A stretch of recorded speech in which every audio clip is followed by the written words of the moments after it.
Namaste and welcome everyone. I am Mauli Bavisker, founder and executive director of Damaru Yoga and Sound Therapy Studio. I welcome you all to our annual yoga festival, Bilva 2022. And as you all know, every year Damaru celebrates Bilva throughout the month of July, and we choose different themes every year, mainly related to the Indian tradition and knowledge systems, and invite scholars from across the globe to share their knowledge with us. Last year, Bilva's theme was cultural appropriation of yoga, the necessity to embrace the inherent Indianness of the yogic tradition.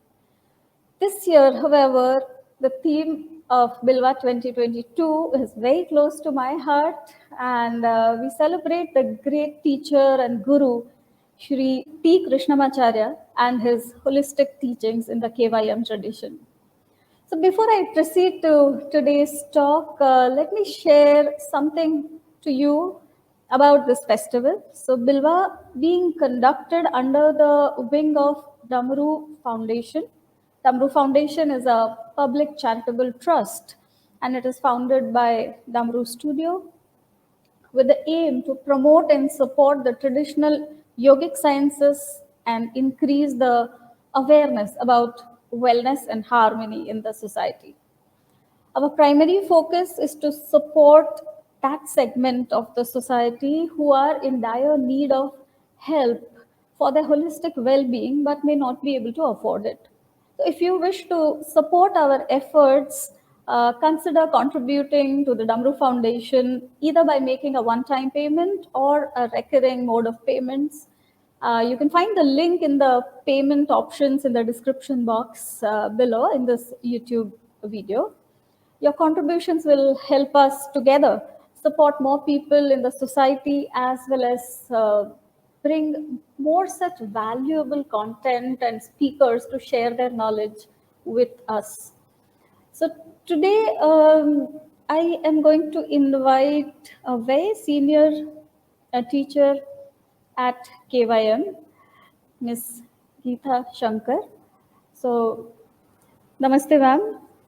Namaste. A very, very warm welcome to this session of Bilva. And I feel privileged to have you as a part of the whole panel of speakers that we've invited for this Damaru festival. Before I hand over the dais to you, I'll give you a short introduction to everyone about you. Ms. Geetha Shankar is one of the most senior faculties of Krishnamacharya Yoga Mandiram. She is a yoga therapist, consultant, and a certified healing chants teacher at KYM. She had the blessings of learning under Yogacharya Sri T Krishnamacharya and completed her teacher training about 20 years ago. For over 20 years, she learned important texts in yoga and application of yoga for illnesses as well as spirituality. She headed the Department of Yoga Studies for more than 10 years and had conducted a number of yoga programs involving theory, practice, application, and philosophy of yoga for Indian and international students. Her teaching career includes consultations and classes of yoga for therapy, classroom teaching of all aspects of yoga to Indian and international students in India as well as abroad. She has anchored special programs combining the ancient Indian rituals in the modern context of the yoga point of view. She functioned as a nodal officer under Swami Vivekananda District Yoga Wellness Center, program initiated by MDNIY New Delhi under the Ministry of Ayush Government of India for over 3 years. Happily married, her family practices yoga, and we are delighted to have Ms. Shankar with us at Bilva 2022. So today's topic is fundamental principles of asana in KYM tradition. So ma'am, I hand over the dais to you. From here, you please take over.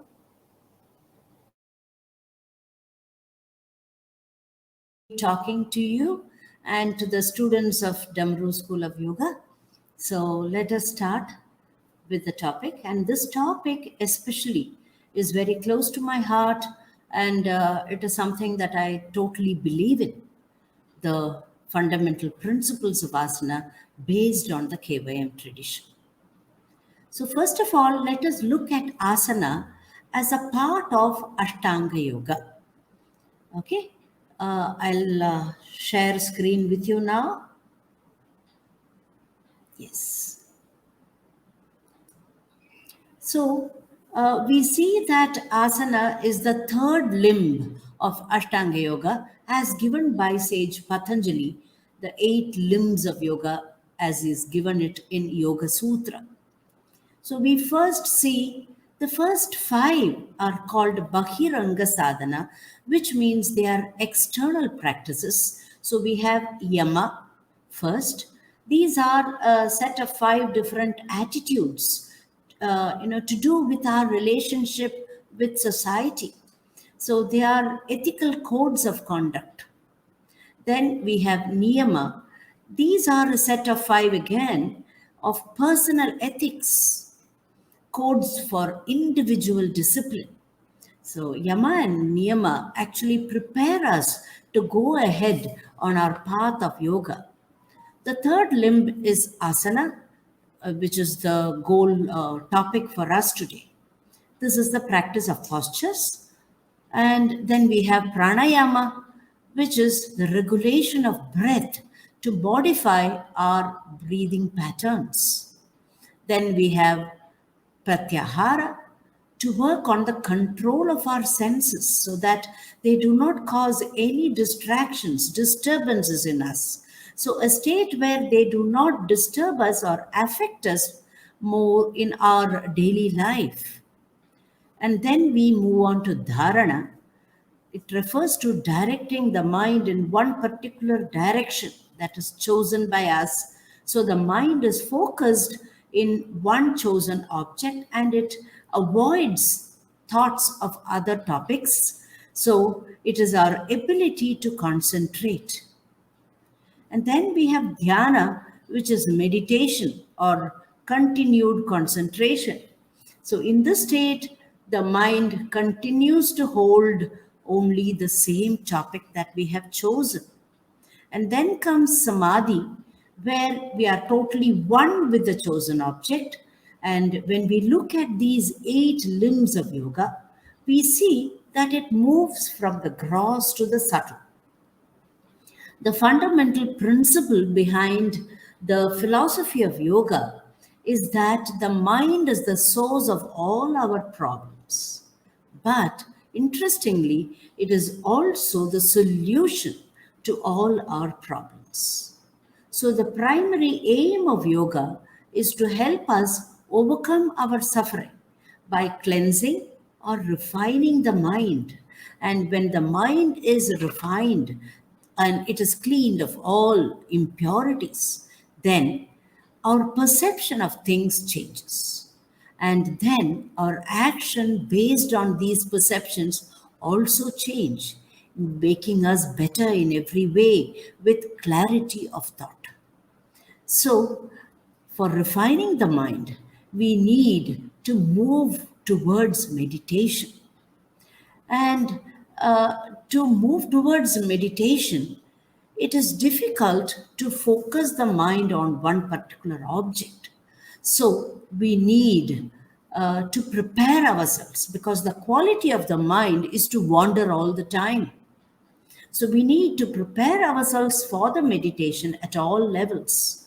So we need to create a physical and mental environment that is conducive for meditation to happen, which means we need to prepare our body, breath, and mind.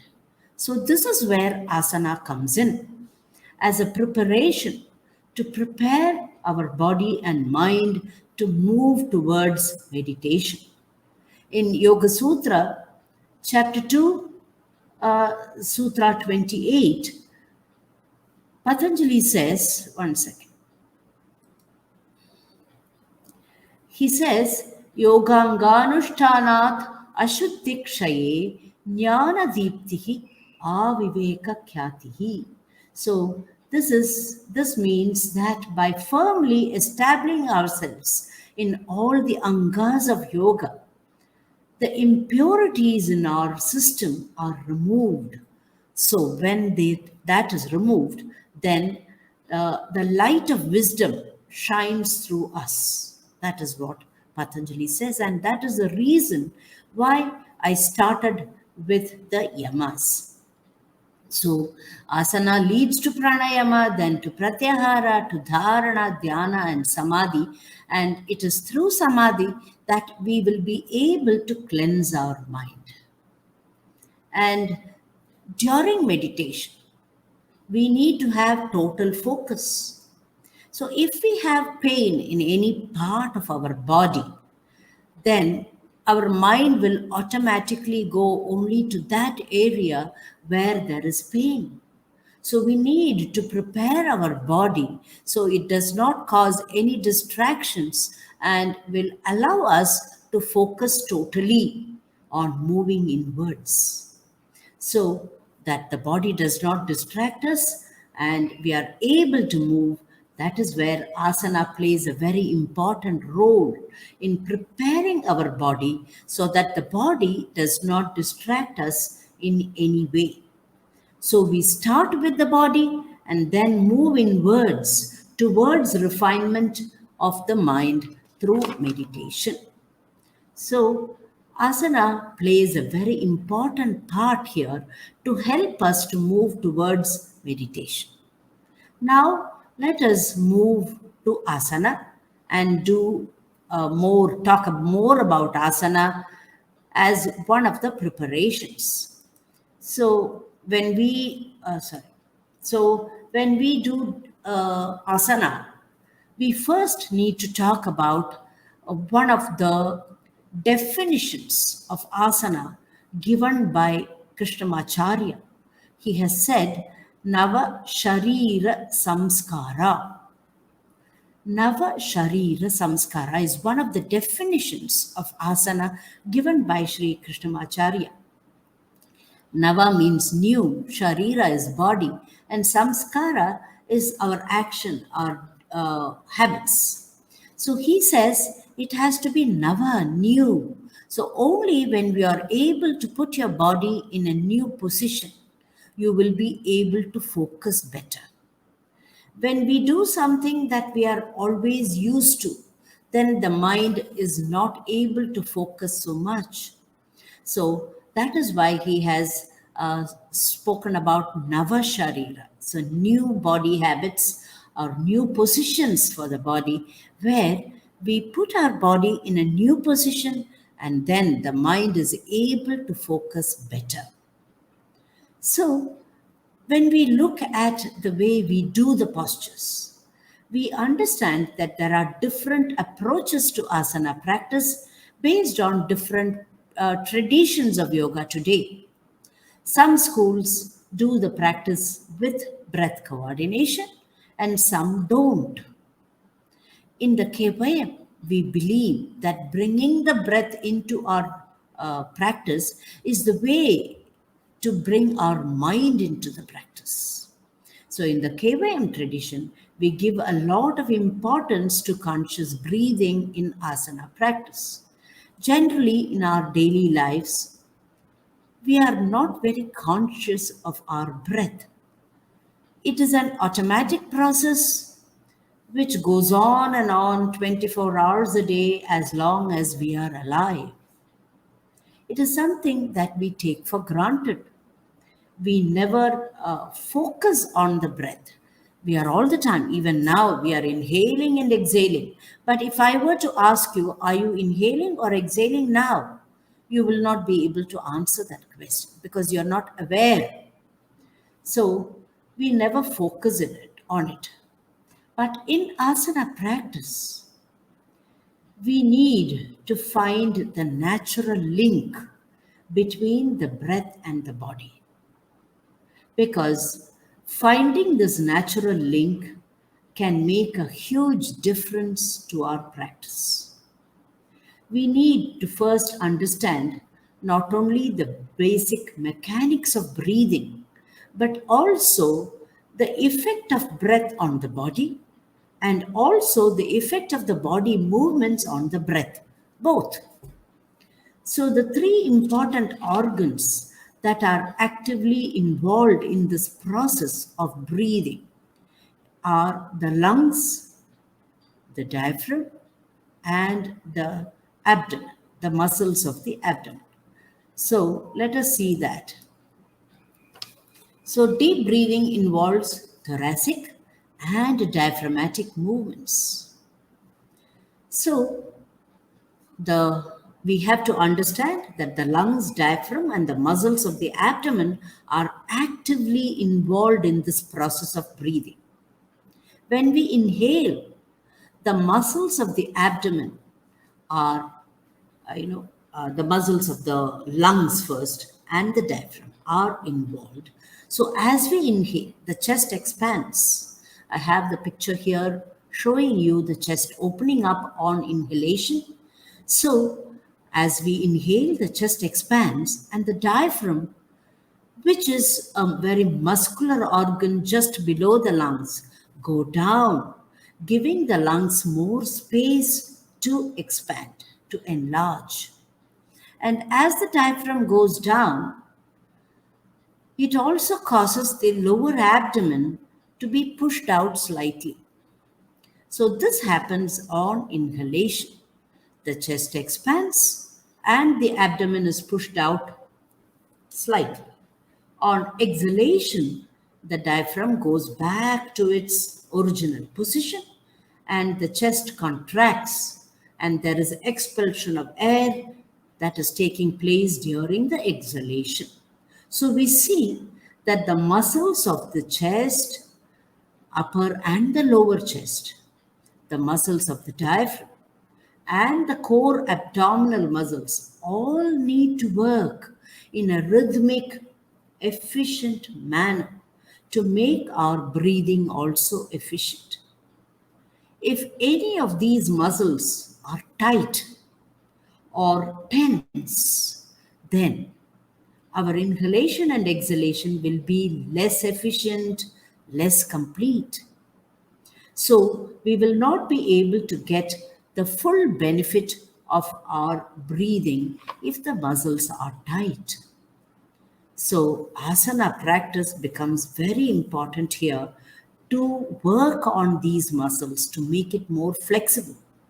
So we understand that there is a natural connection between the breath and the movement of the body.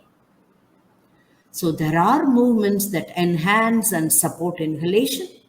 There are movements that support and enhance exhalation. For example, when we raise our arms up, then the upper part of the chest expands and enhances inhalation. So we do all movements like a good back arch or movements that are expansive in nature on inhalation.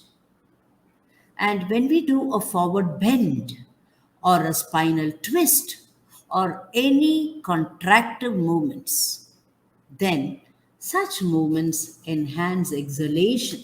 So we do such movements only on exhalation. And we also do different asanas, which come under different classifications. Like, for example, doing back arches, forward bends, twists, lateral bends, or inverted postures, all these different classifications. Work on our inhalation capacity and exhalation capacity. And some postures we do as dynamic practices where we keep repeating the postures one time or two times or three times, up to 6 times or even more. And some postures we do as static postures where we stay in that posture and do the breathing, inhale and exhale in the same posture, staying in the same posture. So dynamic postures help us to become more flexible, because we keep going into the posture, coming out of it, going into the posture, coming out of it. So it improves our flexibility. Whereas when you stay in a posture, we work on the breathing, staying in the same posture. So it helps to improve our stamina. So all these postures that we do help to work on these muscles to make our breathing more efficient. As we keep doing these postures, we will understand that there is a natural connection between breathing and the movements. So we can synchronize our movements with the appropriate breathing. As I told you, some movements are done only on inhalation, all expansive movements. Some movements are done only on exhalation, which are contractive movements. So this synchronization between the movement and the breath is very important for us to feel two very important qualities of an asana. We already spoke about Navasharira Samskara. When we do postures with the coordination, synchronization of breath and movement, we have to do this because we need to feel two important qualities of an asana, sthiram and sukha. Patanjali in Yoga Sutra, chapter 246 Sutra, he says, sthira sukham asanam. So let us see what these qualities are, because we need to bring these two qualities into our practice. Sthiram is the stability and alertness that we feel in a posture. And sthiram, after that, is sukham. Sukham is the comfort and lightness. So we need to experience these two qualities while we are doing the asana practice. In fact, only when we feel these two qualities in an asana can we call it an asana itself. Otherwise, we are just doing some body movements. So during the asana practice, the quality of breath has a very great influence on each movement, each posture, and the whole practice itself. So the breath in an asana is very important to let us feel this thiram and sukha. Since we need to make the best use of our breath, spine, and the chest, we need to link this breath with the movement in such a way that the breath helps in the movement and the movement helps in the breathing. So the breath efficiency for each one of us is different. So we need to link with our own breathing capacity. So your breathing capacity might be different from mine. So breath efficiency for each one of us is different, and it is important to understand our own breath capacity so that we can link the breathing and the movement. So we need to be very aware and observe the quality of our breath during the asana practice so that we can always stay within our yatha shakti, or the comfort zone. Each one of us have our own comfort zones. So we need to make sure that the breathing is within our breath capacity. Now, if you feel the need to steal a breath in between two movements, that means the breath is giving us that information that we have stepped out of our comfort zone. So we need to always stay within our yatha shakti so that we are very comfortable and stable during the asana practice. In the KYM, we also use some techniques which are very important to synchronize our breath and movement. Now, let us see that those principles. So, movement should be contained within the breath. That means we need to make sure that every movement is within the breath. So, what we do is we start the movement only after we start the breath. So, we start the breath, then we move, finish the movement, and then complete the breath. And the whole thing is within the mind capacity. That means the focus. The mind here refers to the focus. So we are totally focused on the breath and the movement. And we make sure that every movement that we do is within the breath capacity. So that is what I have given in this slide. And the next one is that we also pause for a second between every breath and movement. We inhale, move, finish the movement, complete the breathing, then we pause. Then we start the exhalation, move whatever is correct, appropriate movement for the exhalation.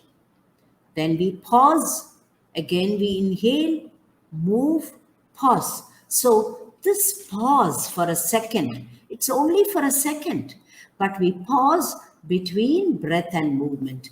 This is to make sure that we bring in more awareness to our breath and the movement. Conscious breathing, that is what we do. We make the breathing very conscious. So this pause between inhale and exhale, between every movement, helps us to be very aware of our movement, to make sure that every movement is within the breath. So this conscious breathing is also a great feedback that we get to make sure that we are within the comfort zone. So it's a big feedback that we get. So let us see this. Now, here I have quoted from Yoga Rahasya 133, Sloka 33 from Yoga Rahasya, which says, Abhyasa samaye nityam recha puraka kumbhakam yata shakti prakurvita rityo jaya vilambata. This is the agama that we have to tell us that every breath should be done, every movement should be done with the breathing.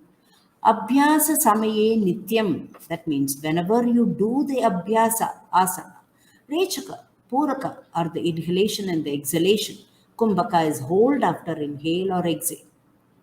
Yata Shakti, we spoke about this Yata Shakti. Prityo Jaya Vilambataha. So every movement that we do should be done with breath coordination. So we do not do mechanical movements, not simply raising the arms or lowering the arms or bending forward. Every movement that we do is done with breath coordination.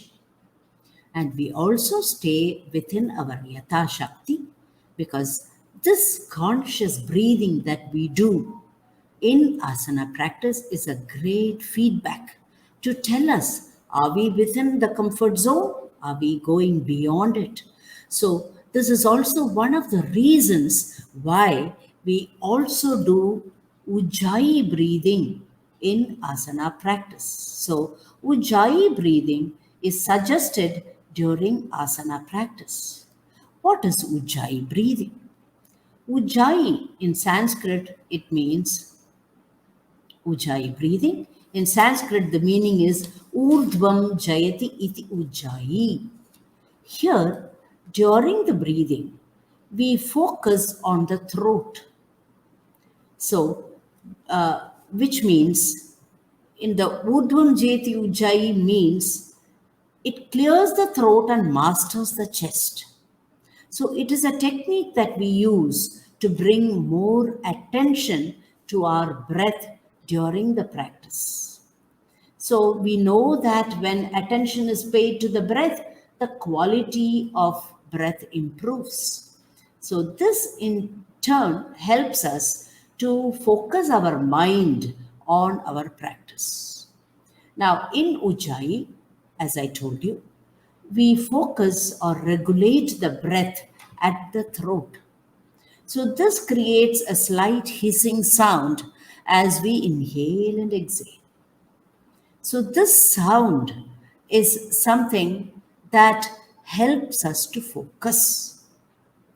Sri Deshikachar sir has in the Heart of Yoga very specifically spoken about this Ujjayi breathing.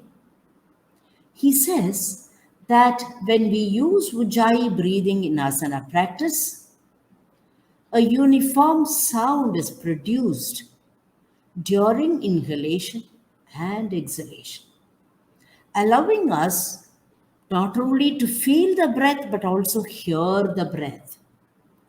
So, this makes the breathing very conscious, and the awareness that we get during this Ujjayi breathing helps us to link the breath and the movement. It makes it more easy to link the breath and movement.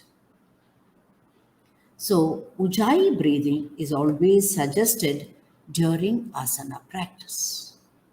There is one more thing that we need to mention here is the link of the body, breath, and mind. So, our breath is like a bridge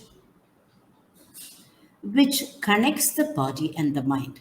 Like the three sides of a triangle, the body, mind, and breath, they are not only totally interconnected, they also influence each other.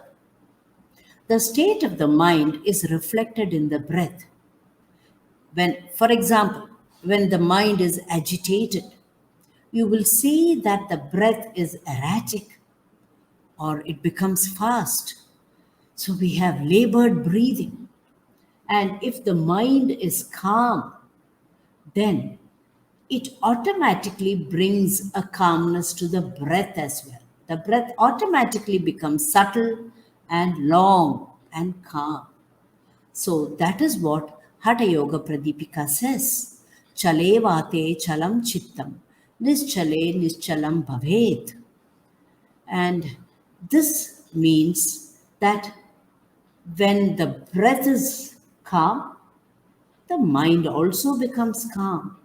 Another benefit that when we coordinate the breathing and the movement, then the mind, when it is calm, we are able to coordinate the breath and movement well. It is better. So when the yogi is able to bring this calmness to the mind, then our practice also gets better. So, I told you that Yatha Shakti, it is very important that we stay within our capacity. Another important benefit that we get when we coordinate breath and movement is that the prana energy in us flows very freely and circulates well, giving us a feel good effect after the practice. So we feel good, and when we do this asana practice with breath coordination. So when we do asana with the coordinated breathing, we also realize how our mind stays linked to our breath and the movement, because our mind is totally focused on this. So this makes it possible to feel every posture, not just doing the posture mechanically. We are able to feel every posture that we do. So there is no mechanical movement because the mind is involved, the breath is involved. And it is through the breath that we bring the mind into the practice. Deshikachar sir has stressed on this fact in Heart of Yoga. In Heart of Yoga, he says, I quote from the Heart of Yoga, Deshikachar Sir's Heart of Yoga. It says, it does not matter how beautifully we do a posture or how flexible we are or how flexible our body is. If we do not achieve integration of the body, breath, and mind, we can hardly claim that what we are doing is yoga. Yoga is something that we experience inside, deep within our being.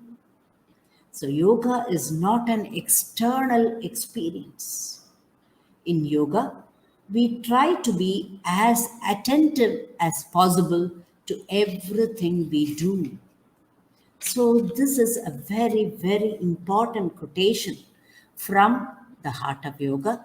And we understand that only when we do the practice with breath regulation, we are able to focus, bring the mind into the practice. And otherwise, our practice will become very mechanical, like school children doing a drill 1, 2, 3. So we do that to counting of numbers in school. The children do that way.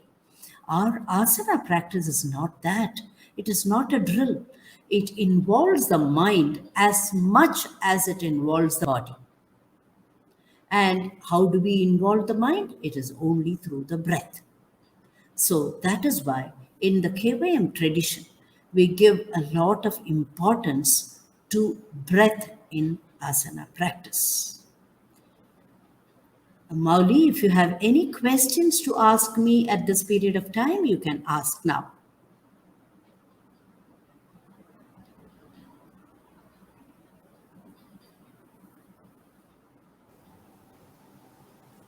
I have given a lot of details. So if you have any questions, you can ask me now. Thank you so much, Geetha ji. With so much of love and care, you took us like step by step into unfolding the principles of asanas in the KYM tradition practice, which becomes, I think it becomes like a guide to modern practitioners of yoga and the many aspects that one focuses on during the practice. Uh, Conscious breathing and a pause between inhale and exhale, becoming the feedback loop, is something very important that I feel that came across and that one should stay aware of. That helps create an opportunity to establish that deeper connect with one's own self during the practice. So, while we talked about that, ma'am, you explained in detail how the breathing process, what all happens, what all muscles are involved, and how asanas help in reducing the tightness in the muscles that support the whole breathing process. So asanas helping breathing, I understand, but why should we focus on breathing while doing the asana practice? Like, can we not focus just on the body? Ma'am, could I just 1 second? You're on mute, ma'am. Molly, you'll have to unmute her. And do I'll you do have that. your light on? I'll It do that. seems much Okay. darker. Yeah, yeah. 1 second. Sorry, sorry. No problem. Arey yaar. No Anyways, worries. ma'am was not on mute when I started, so there was a double voice coming. So I'll have to Okay. do it again only. Okay. So just after you finish, remember to unmute ma'am. So when she speaks, when she starts I'll speaking, it's unmute her. I'll unmute her. No worries. okay. Thank you. Okay, so thank you so much, Geetha ji. With so much of love and care, you took us step by step into unfolding the principles of asana practice in the KYM tradition, which becomes like a guide to the modern practitioners of yoga and the many aspects that one focuses on during the practice. One thing that actually came across very strongly, conscious breathing and a pause between each inhale and exhale, becoming a feedback loop to ourselves. This is something very important, I feel. And one should stay aware of, because it helps create an opportunity to establish a deeper connect with our own self. So, Geetha ji, you explained in detail about how the breathing processes happen, what muscles are involved, and how asanas help in reducing the tightness of the muscles that support the breathing process. So, asanas helping the breathing, I understand, but why should we focus on breathing while doing the asana practice? Like, can we not focus on just on the body? Okay, that's a good question, because here I need to tell you that the quality of the mind is to wander. It keeps wandering all the time. Now, it is very important to bring the mind into our practice. Every movement that we do has to be done consciously. So, it is important to bring the mind, and it is only through the breath that we can bring the mind. Because breath, connects you to the mind. As I told you, if you are agitated mentally, if you have had some problem, then immediately the breath gives it away. So immediately when somebody looks at you, the way you're breathing, they will tell you that there is some problem or some trouble, so which needs to be sorted out. So that is one thing. And one more thing is, when you focus on the breath, you bring your mind to the present because you're breathing now. You cannot focus on your breath that you did yesterday or day before or any time. When you say focus on the breath, immediately you come to the present. So you are inhaling now, you are exhaling now. So the focus immediately comes to the present. That is one thing. And the second thing is that by bringing your breath as the focus, your mind has to come there. Because if you want to do conscious breathing, you cannot do it without the mind involvement.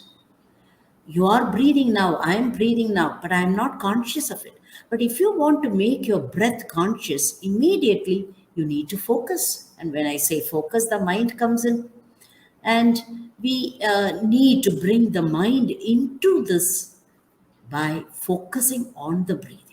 So there are movements that you do on inhale and you do on exhale. So the minute you bring your mind into it and make your breathing conscious, immediately your mind is also brought in.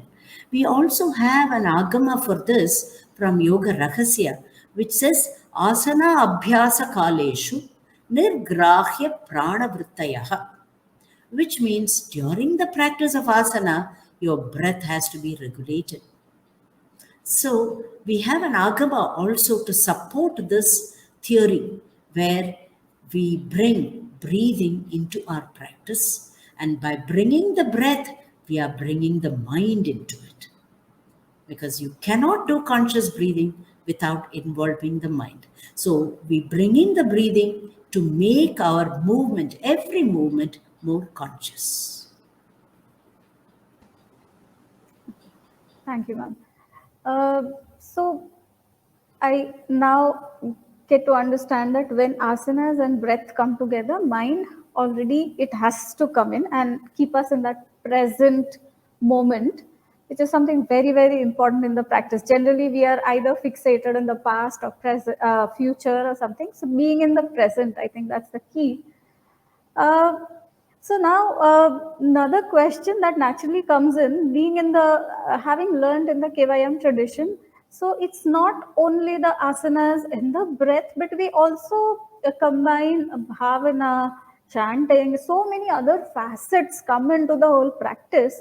So unlike what I commonly see around these days, when practitioners are focused on that dynamic and bit of, we can say, aggressive body focused practices, what I see that in KYM tradition, it is not just the asana and the breath, but so many other aspects that we focus on during the practice.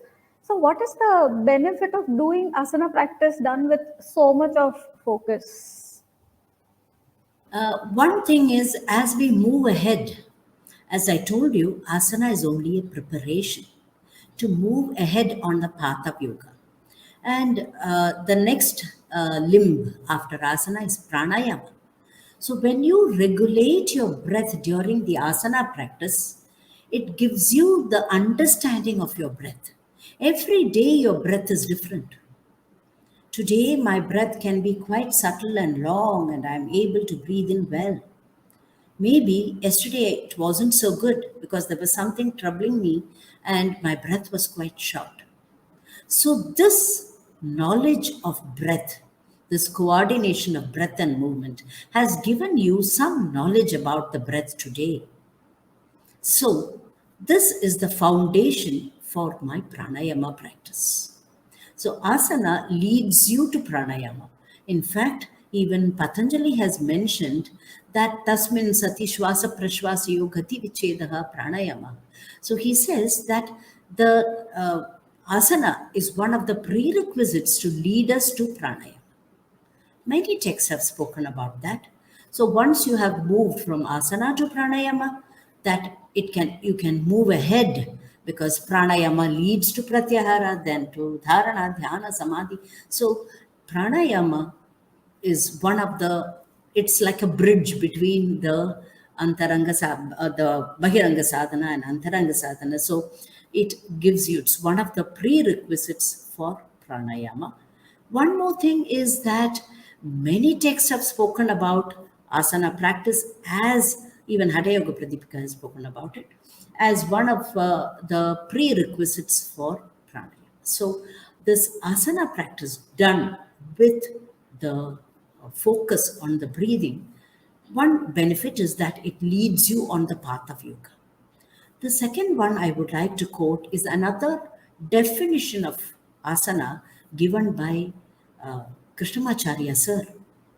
He says, asana is sharira samyama. Samyama is total focus. So that means asana is not a mechanical movement. It is like a meditation. It is like maybe you focus on your body. And this focus is possible only when you bring your breath in. So, to such a level that every movement you do is with total mind involvement. So, it becomes like a meditation. That is why many senior teachers have compared asana practice to dharana, dhyana, samadhi. You focus on your body through the breath, and that gives you that benefit where you are able to feel every posture. Only then you will be able to reach that level where the practice itself becomes like meditation. So it is sharira samyama, focus totally, and this focus is possible only when the mind is involved. So, through the breath, we involve the mind to get to this level of Sharira Samyama, where we are totally focused on the body through the breath, where the mind, body, and the breath are in unison, totally united, so that we are able to feel the posture.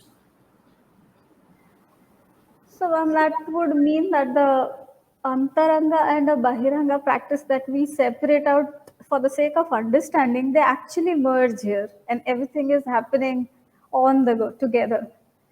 So that's Meditation. so beautiful. Thank you so much, ma'am.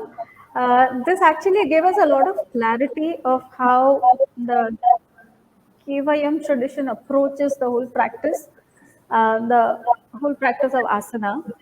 And for our viewers today, I would say that our next session, so while we understood the principles today, the next session is actually a practical session where Ms. Sangeeta Kannan will lead us into the asana practice. So be ready with your mats and join us in the next session where we actually put this principles into practice.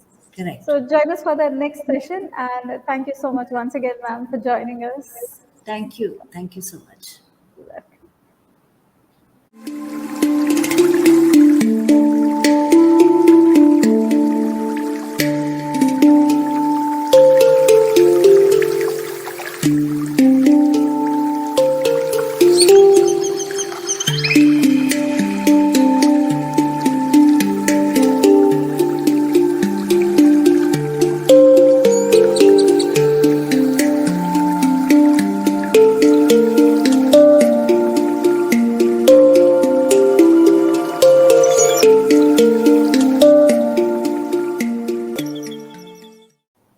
Namaste everyone, a very warm welcome. Today we are very excited to announce teacher training program at Damaru. This teacher training is happening at Damaru in collaboration with Krishnamacharya Yoga Mandiram. So I'm so happy to invite Ms. Nritya Jagannathan. She is the director of KYM Institute of Yoga Studies. And I just hand over to her because she's the best person to explain you what exactly we are getting into.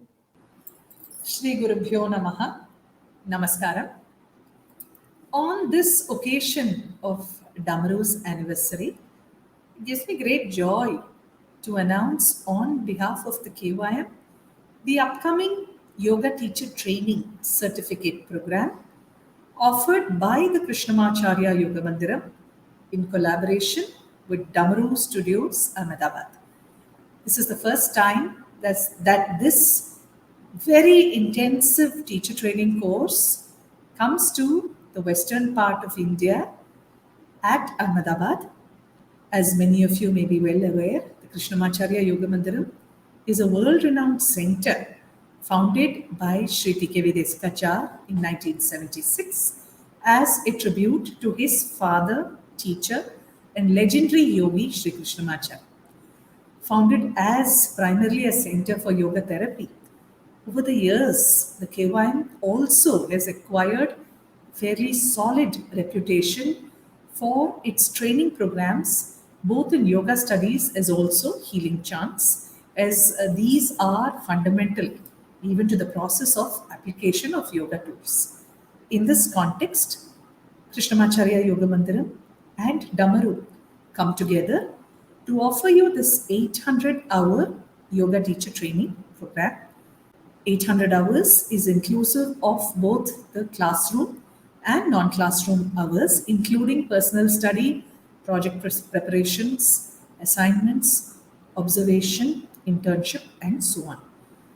This program follows a syllabus that has been designed by the Academic Council of KYM, following very closely the guidelines laid down by Sri T Krishnamacharya when he first conceived this program.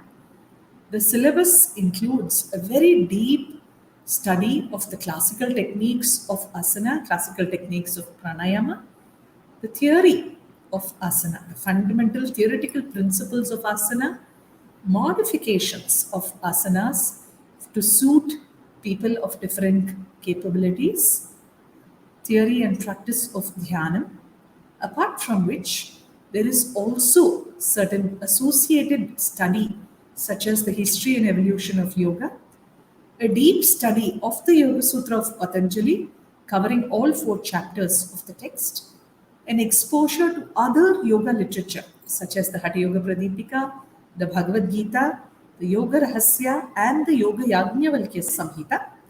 Apart from this, students will go through a study in certain allied subjects in every module of the training: fundamentals of anatomy and physiology, fundamentals of Ayurveda, and also an introduction to psychology. Apart from this, chanting of the Yoga Sutra will also be an integral part of the study modules. Now, this course requires, unlike many other short-term courses, is designed to run for a period of about 18 months in the hybrid mode. A big part of the learning will happen with teachers from the KYM teaching in person at Damaru Studio, Ahmedabad, with a portion of the subjects also being conducted online. Through the process of every module of training, there will be ongoing assessments, evaluations, discussions, and so on, culminating in a graduation where you will be certified. Those who graduate will be certified as yoga teachers in the tradition of the Krishnamacharya Yoga Mandiram. The Krishnamacharya Yoga Mandiram is one of the leading yoga institutes of India, recognized by the Yoga Certification Board under the Ministry of Ayush. And this level of training, this 800-hour teacher training course, will prepare students to be able to take the level 3 exam of the Yoga Certification Board. Also, this program is eligible to be recognized under the 500-hour Advanced Certificate program of the Indian Yoga Association as well. And with these words, I would like to invite those of you who are interested in a deep, serious study of yoga philosophy, yoga psychology, its practice, and its application from a very reputed tradition, one that is known the world over, to go through this process, which not only helps you to qualify yourself as a as a yoga teacher, as a teacher of yoga from a very reputed tradition, it can also offer much by way of reflective food for thought, offering a way to reflect on, to understand various life processes, to understand how the mind works, and through this understanding, to integrate the philosophy into our living, so to effect an overall transformation in our lives itself. And here I speak for so many hundreds of students, both Indian and international, who have gone through this training and who have benefited greatly from the value that this program can bring to you both professionally and personally. For further details, please do reach out to Mauli Bavisker, who will be coordinating with us in running the course at Damaru. And with these words, I take your leave, and we look forward to having a very good registration for this program that the KYM is offering for the very first time at Ahmedabad. Thank you so much. Namaskar. Thank you, ma'am. Gujarat welcomes the Krishnamacharya Yoga Mandiram. The privilege is ours. A very ancient parampara is coming to this part of India. And I urge all of you to take advantage of that, to get into an in-depth exploration of the yogic studies. All our contact details are there in the description box.